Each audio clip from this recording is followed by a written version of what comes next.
but I had senators, I had a great doctor, I had Carly, and I had many, many other people running. So I was doing well. I was leading the pack in almost all cases, but you had other people getting 5% and 10% and 14%. We had a massive field. So to get 50% in a way is a little bit unfair when you have a group of people that started off at around 12. It was 17, but I think by the time we got to the elections, it was, the primaries, it was around 12 or 13 people. Then they started leaving. But, even now, I mean, we have the 3, whereas Hillary had 1. Much different, much different. So, and I think I would love the reporters, if you agree with me, I'd like you to make that point. We have a lot of delegates. I guess we're almost up to 700, which is substantially more than anybody else. But I got those delegates the hard way. I got them by running against many, many different people, all accomplished, all senators, governors, successful people. Now we're down to 3. We'll see what happens. Thank you. Mr. Trump, you do keep winning. You do keep winning. Why don't you think the party has coalesced around you yet? Why do you think there's still so much? Because I'm an outsider, Katie. I mean, I'm an outsider. I understand. They're senators, they're governors, they're congressmen, women, and they are not used to this. And a lot of people don't like it because I haven't taken money. I don't take campaign contributions. And they want to give campaign. They want campaign contributions. And a lot of the people, the donors, some of whom are friends of mine. I mean, I've had donors come up to my office, offer me millions of dollars. And I said, I would love to take it, but I can't. I'm not taking it, right? I said, by the way, what are you going to do? He said, I'm going to go with somebody else. I said, why? Because, he said, I have to. Because they want to spend their money. You know what? The truth is, they're gamblers. So when I say I don't want your money, and I'm their friends, but I don't want your money, they go to someplace else. They do that. They are gamblers in a certain sense. Yes, go ahead. You put together Yes, Mr. Trump. I got to meet Dr. Carson and share with him if he would accept you to accept the vice presidential running mate. And he said he'd prayerfully consider it. I talked to a lot of pastors. Dr. Carson was a great guy. Yeah, I talked to a lot of pastors, a lot of Christian leaders. They would really get behind your campaign with Dr. Carson. They like Dr. Carson as a running mate? Well, I can tell you this. And, when he called me and he came over and we met, and it was, we've had a good relationship. Once I got to know him and he got to know me, he is a fine man, a fine person with a great family. So we'll be talking to Ben Carson about a lot of things. I'm praying for this. Well, that's great. I'm glad that you told me that. I love you and pray. I know that. Thank you. You put together a foreign policy team, which you announced at the Washington Post. A piece of it, yeah. I announced a piece. I have actually many more, but I gave them page 1. So I have a couple of questions. Which one of the people you named, if any, helped you form your AIPAC speech tonight? Did you talk to No, I used various people, but I used also my son-in-law, Jared. Where's Jared? Is he here someplace? Jared. His wife is about 2 minutes away from having a baby. So he's here. He's coming to AIPAC. Where's Jared? Hey, Jared. And Jared spoke to many of his friends from Israel, and we put it together with a lot of really great people. Ivanka's about, probably today or tomorrow, she's having a baby. So Jared's getting ready to get going. Okay? So my second question is, it's just really quickly, so in that foreign policy team, General Kellogg was the COO of the coalition in Iraq under Paul Bremer, which didn't go so well. And you've been really consistent over the past 5 years in criticizing the Iraq war. And it doesn't mean that I'm going to use what they're saying, but I do like different opinions. He has a different opinion, but I do like different opinions. Did you guys talk about it? Okay, yes, go ahead. Mr. Trump, we see very diverse team today. Yes. So are you going to welcome Chinese investment or Chinese tourists to Trump Hotel? Yes, they'll always be involved. Absolutely. Chinese tourists will be involved. Investment I don't need. They don't have to give me their money. But the tourists are certainly, we want tourists from China. Yeah, go ahead.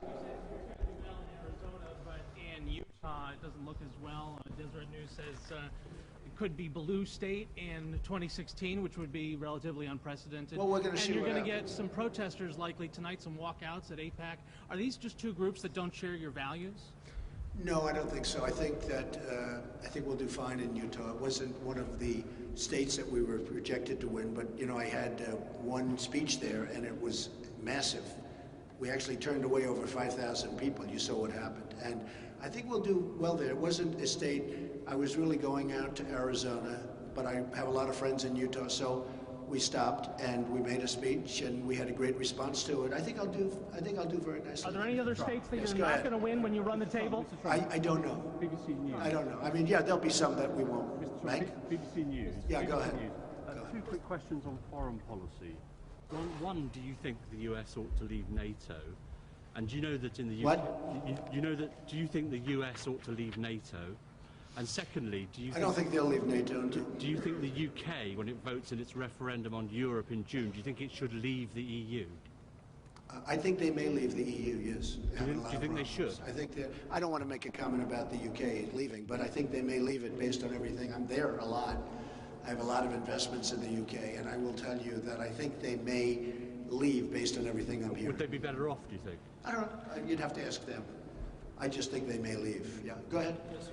We had a report today that some diplomats from Mexico are organizing in the U.S. to turn some immigrants who are here to give them voting status to join the Stop Trump movement.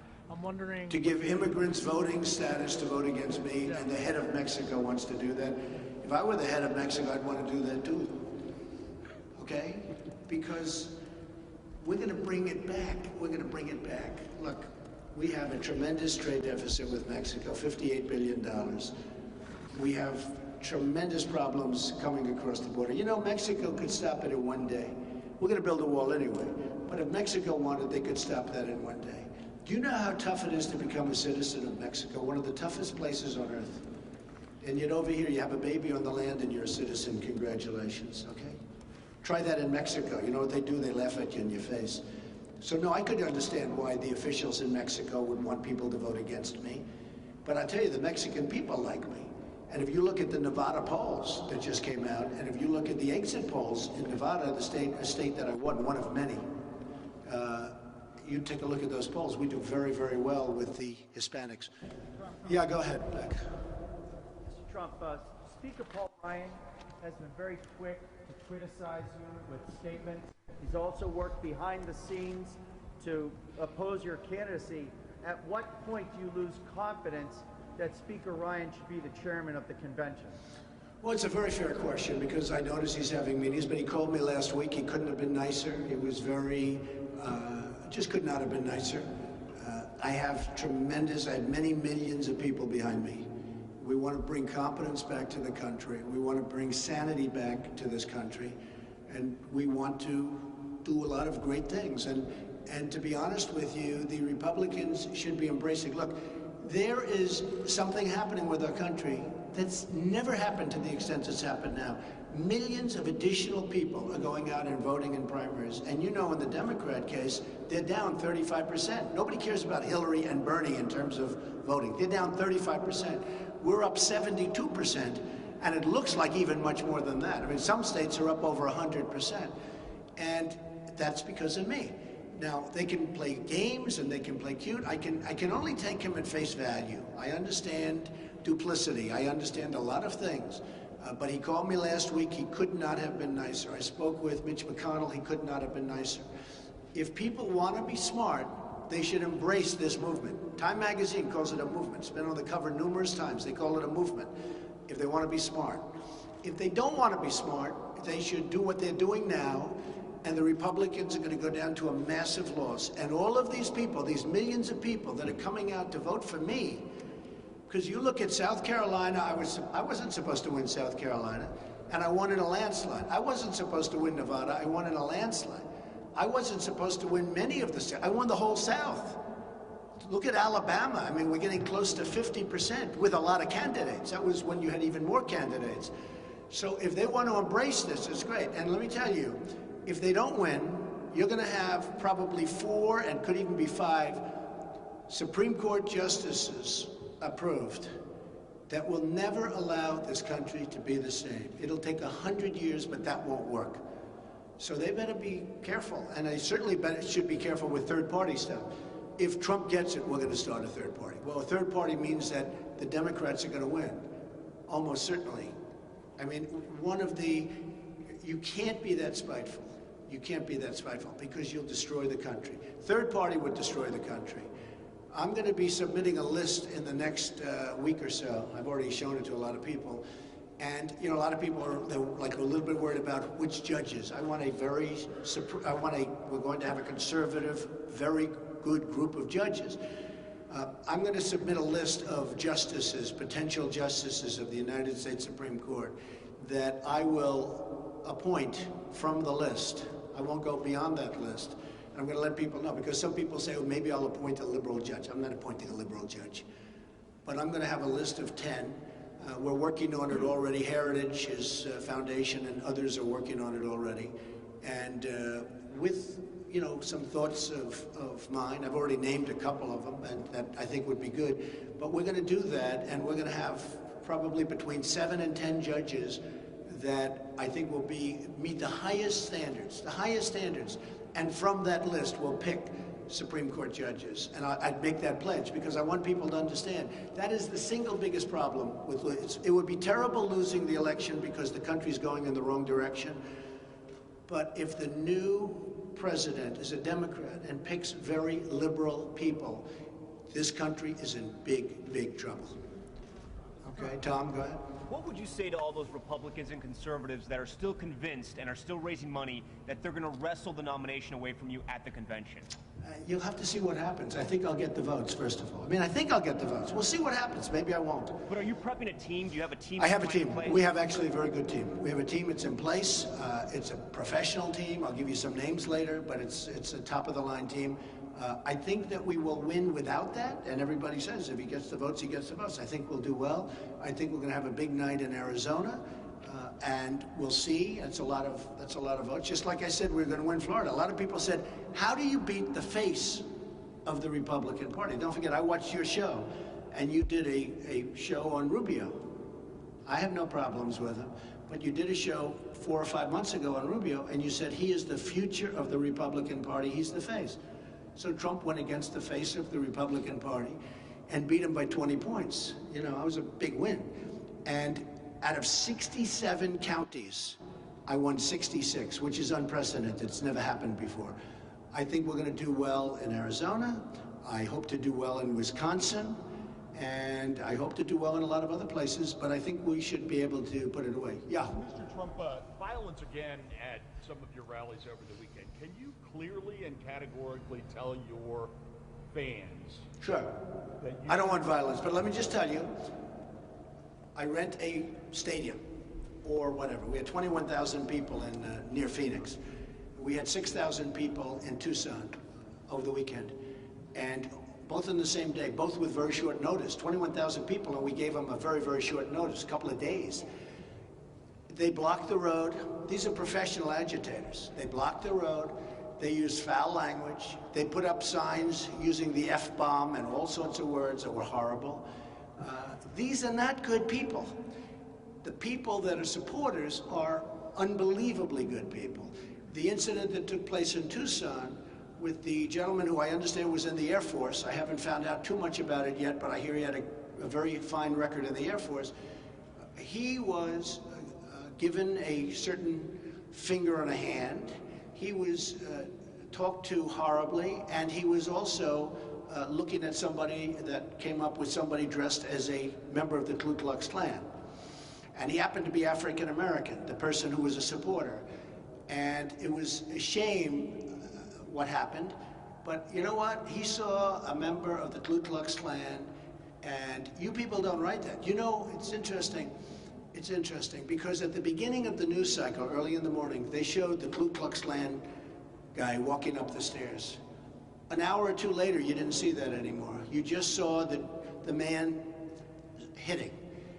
And I said, isn't that a shame? They took it out of the cycle, which you did you know, you did it. It's terrible. This is an African-American man who is a supporter, who has a great family, and he has had enough. And I'll be honest with you, in this country, on a larger scale, the people of this country have had enough. They've had enough where we're losing our jobs. They've had enough where we're losing all our trade. I mean, you look at these trade deals that we have. They've had enough where our military can't beat ISIS. They've had enough with the increases in Obamacare, where you have 35, 45, and 55% increases in Obamacare, and your deductible's so high you're never going to be able to use it. It's really essentially not even health insurance. So people in this country are fed up. Okay, Mark, go ahead. Your candidacy now? Three biggest threats? You know, honestly, Mark, I don't see threats. I see people that are trying to go against you, but I guess you have that in life no matter what you do, whether you're in politics or not. I think they're very misguided. I think the people that go against me should embrace me, and I'd embrace them very easily. They should embrace me because I brought millions. I mean, you've reported on it. There's never been, they have said in your circles, there has never been an event like that, like what we're doing through in the history of politics. I've had people that you know very well say in the history of politics. We have millions and millions of people all over the world they're talking about it.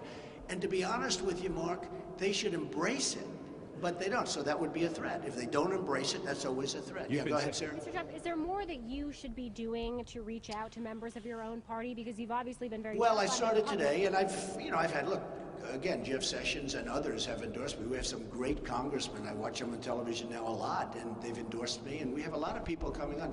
I will say this, I don't want to drive you folks crazy, but people that I'm watching that are against me aren't really against me because they're calling me. I've seen people on television, we have to stop Donald Trump, we have to stop, and they were on the phone with me an hour and a half before, and they want to set up a meeting.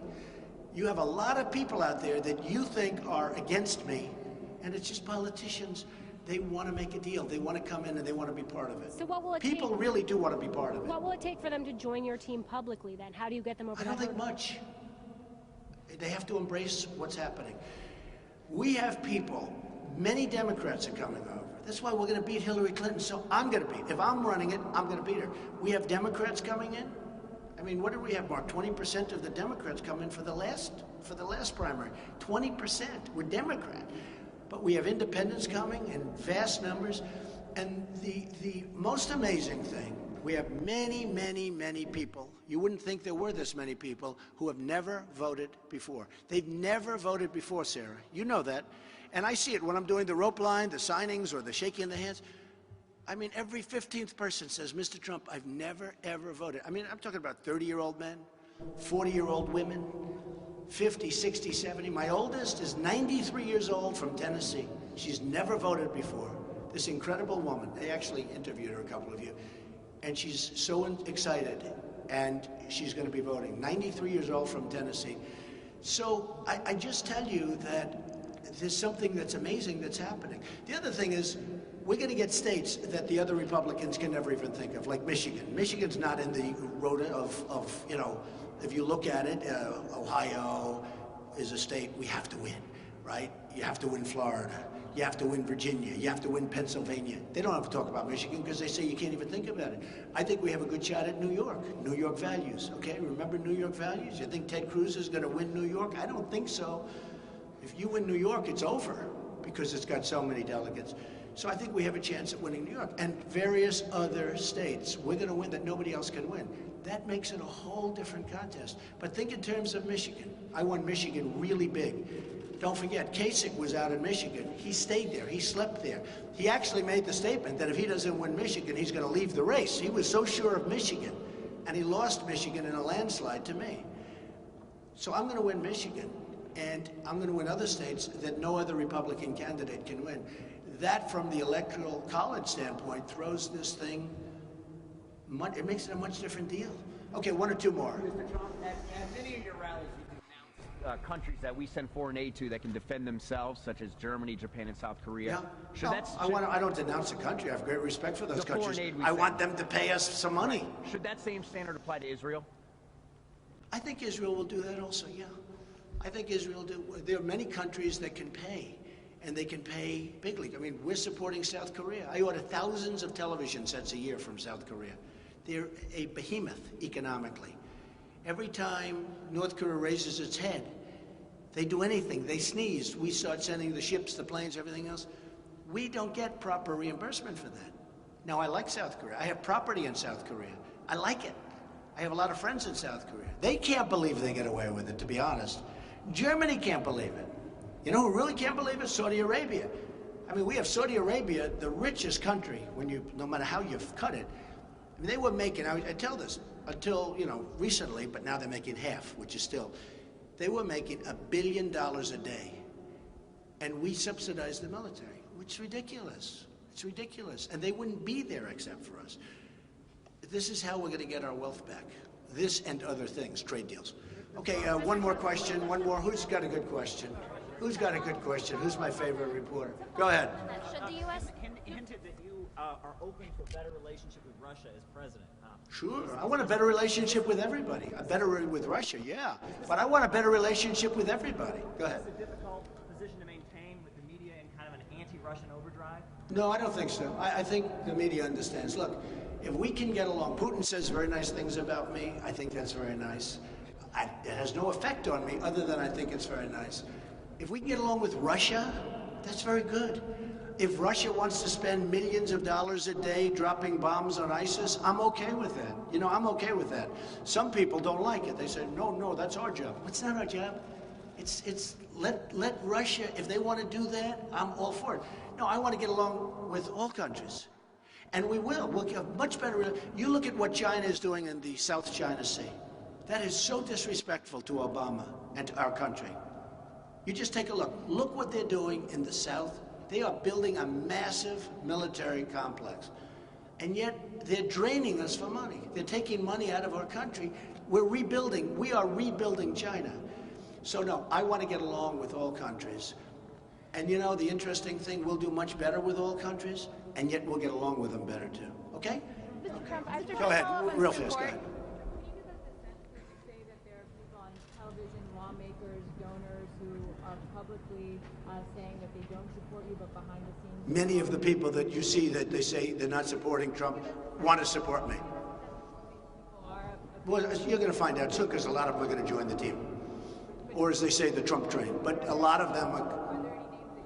I just don't want to do it now. But you'll be seeing over the next short period of time. I mean, many of the people that I watch on television that are supporting somebody else are really supporting me, or they want to support, and they will, as soon as we say yes. But you're going to see a lot of people, okay? Fair. What? When you're thinking about your Supreme Court nominees and the list that you're putting together, is there any sort of litmus test, for example, past rulings on abortion that you might be considering? We're going to look at that. We're going to look, it's going to be pro-life. We're going to look at that. We're going to look at intellect, very important. Like, we want very, very smart people. We want conservatives on the Supreme Court. But we're going to be making up a list of from 7 to 10 people. I will be distributing that list in the very near future, okay? And Mr. Thank you very much, everybody. Thank you. Thank you very much. Oh, wait, let's take a tour. Nobody asked about the hotel. Does anybody want to see? First of all, this room is going to be a minute. Does anybody want to see? We're building now the largest luxury ballroom in Washington by far. We could take a look. And then if anybody wants to go up and look at the rooms and suites, they're giving some tours. They are magnificent. The building was gutted down to the basics. It was gutted down to the steel, except for this area, because this area is all a landmark. And we have magnificent suites, rooms, meeting rooms, and we're building a ballroom. So if you'll follow me, I'm going to give you a tour of the ballroom, okay? Come on, Mark. Stick with it. Katie, grab that mic if you need it. Wherever you see